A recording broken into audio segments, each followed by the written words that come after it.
Hi guys, today we are going to talk about communicative action by Jürgen Habermas. अब जो Jürgen Habermas थे ना, ये कौन थे? सबसे पहले तो इम्पोर्टेंट ये बात है जी, वो नियो मार्क्सिस्ट थे। नियो मार्क्सिस्ट कौन होते हैं? देखो, मार्क्स की फिलॉसफी थी कि सब कुछ दुनिया में इज डोमिनेटेड बाय इकोनॉमी। मतलब आप पैसा कितना कमा रहे हो, मीन्स ऑफ प्रोडक्शन पे आपका कितना हाथ है या कितना आपके पास मीन्स ऑफ प्रोडक्शन है, उससे पता चलेगा आप हैव्स हो या हैव नॉट हो। और अगर आप हैव्स हो तो आप दुनिया में की सारी लग्जरी का आनंद उठा रहे हो, और हैव नॉट्स हो तो आप प्रताड़ित हो। As simple as that. लेकिन नियो मार्क्सिस्ट बहुत सारी चीज़ें इकोनॉमी के अलावा इसमें ऐड करते हैं और बोलते हैं सिर्फ इकोनॉमी डिटरमाइन नहीं कर सकती है। वैसे ही हेबरमास आते हैं, बोलते हैं बिल्कुल सही बात है, वर्क इंपॉर्टेंट है और वर्क से पैदा होने वाला पैसा भी इंपॉर्टेंट है, उसी से पता चलता है बहुत सारी चीज़ें।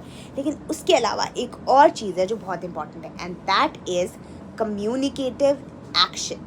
ठीक है, तो ये कम्युनिकेटिव एक्शन क्या है? What is this communicative action?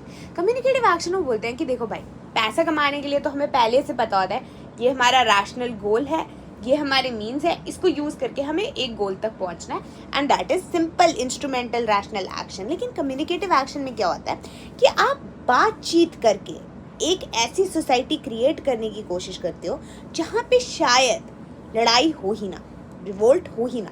ठीक है, तो कम्युनिकेटिव एक्शन में वो बोलते हैं कि हमें एक आइडियल स्पीच सिचुएशन क्रिएट करनी है जहाँ पे कम्युनिकेशन पे कोई भी ब्रेक नहीं लगेगा।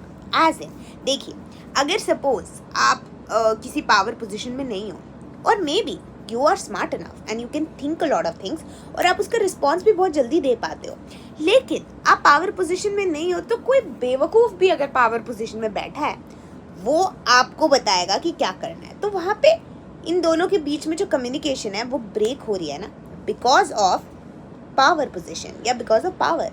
तो वो बोलते हैं कि यही हमें हटाना है और हमें एक ईजी टू गो कम्युनिकेशन बनाना है जहाँ पे हर कोई अपनी बात सामने रख पाए और जो बेस्ट आर्ग्यूमेंट हो वो जीत जाए। एंड दैट, जब ऐसा होगा कि बेस्ट आर्ग्यूमेंट जीत रही है, ऐसा नहीं हो रहा कि आप पावर पोजीशन में हो तो जो भी आपके आर्ग्यूमेंट है वही बेस्ट है, वैसा नहीं हो रहा है, ऑपोजिट हो रहा है, तो आप एक आइडियल स्पीच सिचुएशन क्रिएट कर पाओगे। तो शायद हमें रेवोल्यूशन की ज़रूरत भी ना पड़े और सिर्फ ऐसे इस बिना ब्रेक की बातचीत से ही ज़्यादातर प्रॉब्लम्स हल हो जाए। आप देखो, ज़्यादातर हमारी वर्ल्ड में जितनी भी प्रॉब्लम्स है, चाहे वो वॉर्स, वर्ल्ड वॉर्स हुए हों या फिर अभी जो वॉर्स हो रहे हैं या फिर including the internal disturbances within the nation, ये क्यों होता है? Because there is lack of communication. और वही सब लोग बोलते हैं ना कि आइए टेबल पे चर्चा करते हैं, वही हेबरमास अपनी इस कम्युनिकेटिव एक्शन के थ्रू बताना चाहते हैं।